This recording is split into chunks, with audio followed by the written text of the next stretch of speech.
Hello la team jeune footeux, petite vidéo sur le Paris Saint-Germain aujourd'hui, puisque le journal espagnol AS a confirmé que le PSG était toujours en contact avec l'entourage de Théo Hernandez, qui va bientôt rentrer dans sa dernière année de contrat avec le Milan AC. On sait qu'il n'a pas vraiment envie de prolonger, il y a aussi quelques tensions qui existent entre l'international français et son nouvel entraîneur Paulo Fonseca, et aussi avec la nouvelle direction des Rossoneri. Alors, est-ce que le PSG, ça peut être une option crédible pour lui? Alors, c'est vrai qu'il y a la belle histoire, il pourrait aussi jouer aux côtés de son frangin Lucas Hernandez, ça on le sait. On sait que c'est un rêve pour les deux joueurs, les deux frérots, de pouvoir jouer ensemble en club un jour dans leur carrière, il l'avait déjà annoncé. Après, est-ce que c'est réalisable? Alors, financièrement, oui, parce que je pense que son prix est fixé à 64 millions d'euros par l'AC Milan, donc ça va pas refroidir les ardeurs du PSG.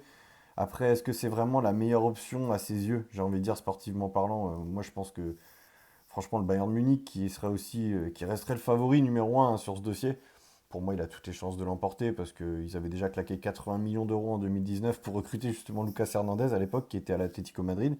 C'était un an après la victoire au Mondial 2018, vous en souvenez, c'était incroyable. Et c'est vrai que du coup, je me dis, ils vont perdre Alphonso Davies, qui devrait, sauf incroyable revirement de situation, bel et bien quitter le Bayern pour rallier le Real Madrid en transfert libre. Du coup, il resterait Rafael Guerreiro en fin de contrat en 2026, qui serait du coup sa doublure, enfin son concurrent numéro un pour le poste de latéral gauche au Bayern, alors qu'au PSG, tu as quand même Nuno Mendes qui en plus négocie actuellement une prolongation.